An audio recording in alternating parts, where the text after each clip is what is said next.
ভাবিয়া করিও কাজ, করিয়া ভাবিও না। এই কথাটি আমরা কম বেশি অনেকেই শুনে বড় হয়েছি। আসলে বলুন তো, খুব বেশি ভেবে যে কাজ করা হয় সেটা কি সবসময় ভালো হয়? আবার একদমই না ভেবে যে কাজটা করা হয় দেখা গেছে সে কাজটিও অনেক ভালো ফল দিয়েছে। এই যে দেখুন বেরিয়ে পড়েছিলাম সবাইকে নিয়ে ঘুরতে, না ভেবেই বেরিয়েছিলাম। আসলে ওই দিন যেইভাবে বের হব সেটা কিন্তু আমার পরিকল্পনাতে ছিল না। কিন্তু দিনটা কিন্তু অসাধারণভাবে এনজয় করে আমরা কাটিয়েছি। আবার অনেক সময় শুনেছি যেদিন যায় সেদিন ভালো গিয়েছে, আর যেদিন আসছে সে তো ভয়ঙ্কর রকমের কঠিন হবে। আমি তো বকবক করেই যাচ্ছি, ভিডিও রিলেটেড কথাতে আসি। এখানে আমার ছেলেরা সানগ্লাস কেনাকাটা করছে, একজন আরেকজনকে মডেল করে দেখছে আর চয়েস করছে। আর এই যে রান্নাবান্নার জিনিসপত্র যেখানে যাই এগুলোর উপরেই চোখ পড়ে যায়, সেগুলো তো আছেই। কি সুন্দর সুন্দর জিনিসপত্র, সবই কিন্তু ঢাকাতেও আছে, কিন্তু ওখানে দামটা এত কম যে আমার খুব ভালো লেগেছিল। যাই হোক, আবার আসছে আমার কথাতে যা বলছিলাম। আসলেই কি যেদিন যায় তার সঙ্গে সব ভালো চলে যায়? আসলে আপনার আমার জীবনে কি এমন কোনো দিন নেই পেছনে যে দিনগুলোর কথা মনে হলে আজও আপনি শিউরে ওঠেন, সেজন্য আপনি পেছনের দিকে আর ফিরে তাকাতে চান না? আসলে কিন্তু আছে। তাহলে যেদিন গেছে সেদিন কি সবটাই ভালো গেছে? যায়নি। আবার যেদিন সামনে আসছে সেটাও কিন্তু সবটাই ভালো যাবে, সবটাই ভয়ঙ্কর হবে এরকম নয়। বাহ, কি সুন্দর ওরা খেলছিল আর অতীতের সুখের স্মৃতিগুলো স্মরণ করছিল। জীবন তো এটাই, প্রতিটি মুহূর্তকে আনন্দের করে তোলা এবং সেটাকে স্মৃতির বাক্সে তুলে রাখা। কষ্ট মানুষের জীবনে থাকবে, কষ্ট আর না পাওয়া আছে বলেই পাওয়া এবং সুখের মর্যাদা অনেক বেশি। সেই মুহূর্তগুলো অনেক শক্তিশালী হয়। ভিডিওর এই পর্যায়ে যে যেখান থেকে আমার সঙ্গে কন্টিনিউ করছেন প্লিজ একটি লাইক দিয়ে কন্টিনিউ করুন। একটি লাইক একটি শেয়ারের কাজ করে। আপনার একটি লাইক আপনার মতো লাইফস্টাইল প্রিয় অনেক আপু ভাইয়াদের কাছে আমার এই ভিডিওটিকে পৌঁছে দিবে। এনে দে রেশমি চুড়ি, তারপরে কি আমার আর মনে পড়ছে না। আচ্ছা যাই হোক, সব কেনাকাটা করে ক্লান্ত হয়ে এই যে এখানে বসেছিলাম। হ্যালো এভরিওয়ান, আসসালামু আলাইকুম, ওয়েলকাম ব্যাক টু গল্পগাথাস আনাদার নিউ ব্লগ। কাছে এবং দূরে যে যেখান থেকে দেখছেন নিশ্চয়ই অনেক অনেক ভালো আছেন। আলহামদুলিল্লাহ, আমিও সবাইকে নিয়ে ভালোই আছি। আমি রুবা আছি আপনাদের সঙ্গে। ফেরার পথে গরম গরম রসমালাই খেয়ে আর কিনে প্যাকেট করে নিয়ে বাসার দিকে রওনা দিলাম। এই যে আসার সময় মেট্রো রেলটাকে একটু শ্যুট করে নিয়েছিলাম। আসলে রেল তো নয়, রেলের রাস্তা, দেখেও ভালো লাগছিল নিজের দেশ। বাড়ি ফেরার পথে সুন্দর করে সাজিয়ে গুছিয়ে রাখা লাল নীল আলোয় বিজয় দিবস উপলক্ষে যে লাইটিং চলছিল সেগুলোকে একটু শ্যুট করে নিয়েছিলাম। দেশের বাইরে থেকে যারা দেখেন তারা এই মুহূর্তগুলো খুব উপভোগ করেন। আমি তো বাসায় চলে এসেছি। আসার পর খাওয়া দাওয়া হয়ে গিয়েছে। আসলে সেদিন আর তেমন কিছু রান্না করিনি রাতে। ওই যে চিকেন ফ্রাই আর কেনা রসমালাই এই দিয়েই আমাদের ডিনারটা শেষ হয়ে গিয়েছিল আলহামদুলিল্লাহ। যাবার সময় আমি এই বুটের ডাল ভিজিয়ে রেখে গিয়েছিলাম, এসে ওটাকে আমি বসিয়ে দিলাম। ওটা চুলায় হতে থাক আর আমি আমার প্রিয় বন্ধুদের সঙ্গে শেয়ার করতে থাকি আমি কি কেনাকাটা করলাম, কত দিয়ে কেনাকাটা করলাম। এটা ছিল 16ই ডিসেম্বর রাতের ভিডিও।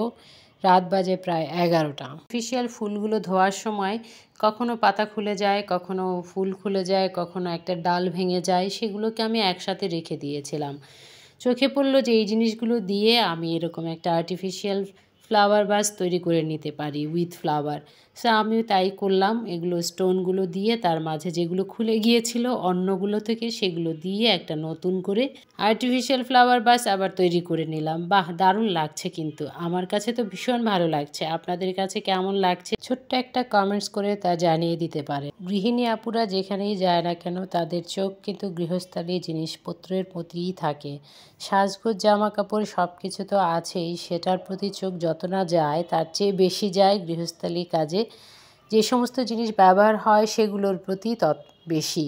ঘুরতে গিয়ে আমিও সস্তায় কিছু জিনিস কেনাকাটা করেছিলাম। চলুন দেখা যাক কি কি কেনাকাটা করেছিলাম। এই যে সুন্দর বড়সড় একটা পাতার মতো ট্রে বা সার্ভিং ডিশ যাই বলি না কেন আমি কিনে নিয়েছিলাম। এটা কিন্তু অনেক কম দামে পেয়েছিলাম। আর এই যে ফ্লাওয়ার ভাসটা এখানে রাখার পর মনে হলো এরা যেন একে অপরের জন্য তৈরি হয়েছে। এই বিষয়টা কিন্তু ভয়েস ওভার করার সময় আমার চোখে পড়েছে। আর নিয়েছিলাম ছোট্ট একটা এই অর্নামেন্টস বক্স, এর মধ্যে অনেক অর্নামেন্টস রাখা যাবে। ছোট ছোট আংটি, হিজাব পিন রাখার জন্য এটা দেখা মাত্রই মনে হলো একদম পারফেক্ট জিনিস। তা আমি নিয়ে নিলাম, আর দামটাও ছিল কম। এখন পর্যন্ত দেখানো কোনো অংশ যদি আপনার ভালো লেগে যায় তাহলে ছোট্ট একটা কমেন্টস করে আমাকে জানিয়ে দিবেন। আপনি যদি আমার চ্যানেলে আজকে প্রথম হয়ে থাকেন তাহলে বলবো লাইক দিয়ে সাবস্ক্রাইব করে বেল বাটনটি অন করে রাখুন।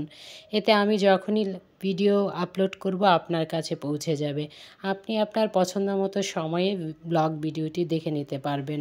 আর যদি আপনার ভালো লেগে যায় তাহলে আপনার ফ্যামিলি এবং ফ্রেন্ডসের সঙ্গে শেয়ার করে দিতে পারেন। আর যদি ভালো না লাগে তাহলেও আপনি কমেন্টস করে জানাতে পারেন কেন ভালো লাগেনি। যাই হোক, আমার এই যে জিনিসগুলো এখানে আমি গুছিয়ে রাখছি, আমার তো বেশ ভালো লাগছে।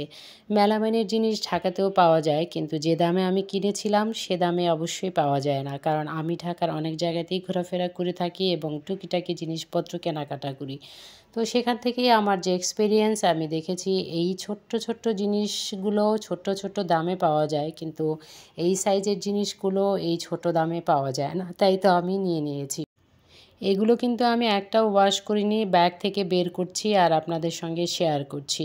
এই যে হলুদ রঙের ফুল আঁকা বেশ বড় সড়ো সাইজের একটা চারকোনা বোল, এটাও কিন্তু বেশ ডিজাইন করা আছে। ক্যামেরায় অতটা বোঝাতে পারছি না হয়তো বা, কিন্তু আবার বেশ ভালো লেগেছে। এটার মধ্যে অনেক কিছুই রাখা যাবে, রান্নাঘরের অনেক কিছুই এতে রাখলে বেশ সহজেই কাজগুলো মানে করে নেওয়া যাবে। এই আরেকটা এরকম ঝুড়ির মতোই, সেটাও ফল রাখা যাবে, সবজি কেটে রাখা যাবে, না কেটেও রাখা যাবে। আপনি খাবার দাবার, শুকনো খাবার সার্ভ করতে চাইলে সেটাও করতে পারবেন। এটাও কিন্তু দেখতে বেশ ভালো, ডিজাইনটা চারপাশে যেমন সুন্দর, ভেতরটাও ওইরকম মসৃণ। আর আমার কাছে বেশ ভালোই লেগেছে।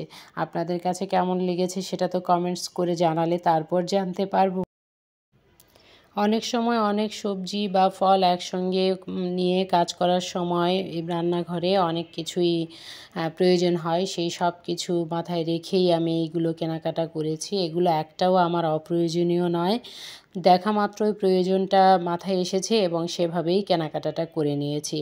আর এই যে গোল আরেকটা ট্রের মতো, সার্ভিং ডিশও বলা যায়, যাই বলি না কেন সবই করা যাবে, অল পারপাসে এখানে এটা ব্যবহার করা যাবে।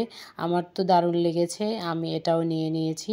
আসছে রমজানে এটাতে আমি নিশ্চয়ই খাবার দাবার সার্ভ করবো, যদি বেঁচে থাকি তাহলে দেখা হবে আপনাদের সঙ্গে। এই তো বেশ অল্প দামে এই জিনিসগুলো কেনাকাটা করেছিলাম। এই জিনিসগুলো আমি কত দিয়ে কিনেছিলাম জানেন? পার পিস 120 টাকা করে। এই সবগুলো জিনিস কেনাকাটা করেছিলাম মাত্র আমার 480 টাকায়। 480 টাকায় যদি আমি এই জিনিসগুলো পাই তাহলে কেন নেব না বলুন তো? এর চেয়ে ছোট ছোট জিনিস তো আমাকে ঢাকায় অনেক বেশি দাম দিয়ে কেনাকাটা করতে হয়। তাই আমার কাছে মনে হয়েছিল নিয়ে নিলে আমার জন্য ভালোই হবে, খারাপ না। আমার প্রিয় বন্ধুরা, আপনাদের কাছে আমার কৃতজ্ঞতা ভালোবাসার শেষ নেই। আপনাদের জন্য রইল দোয়া ও অনেক ভালোবাসা। শূন্য থেকে সুন্দর সুন্দর কমেন্টস করে আমার সঙ্গে যুক্ত হয়ে আমার পথ চলায় যারা আমাকে সহযোগিতা করছেন তাদের জন্য অন্তরের অন্তঃস্থল থেকে সফলতা কামনা করছি। নিশ্চয়ই সৃষ্টিকর্তা আপনাদেরকে সফল করবেন। সে সফলতায় আপনারা আমাকে পাশে রাখবেন, এই আশা থেকেই আপনাদের সঙ্গে আছি, আপনাদের সঙ্গে ইনশাল্লাহ থাকবো। আমার সঙ্গে ধৈর্য ধরে এতক্ষণ পর্যন্ত থাকার জন্য অসংখ্য ধন্যবাদ। অসুস্থ অবস্থায় যিনি আমার এই ব্লগ ভিডিওটি দেখলেন তার জন্য রইল অসংখ্য দোয়া। সৃষ্টিকর্তা আপনাকে সুস্থতা দান করুন, আমিন। সকলের সকল সমস্যার সৃষ্টিকর্তা সমাধান করতে পারেন, তিনিই করবেন ইনশাআল্লাহ। আমরা শুধু চেষ্টা করতে পারি আর দোয়া করতে পারি। আমার সাথে থাকার জন্য অসংখ্য ধন্যবাদ। দেখা হবে নতুন কোনো ভিডিওতে, নতুন কোনো দিন। আসসালামু আলাইকুম, আল্লাহ হাফেজ।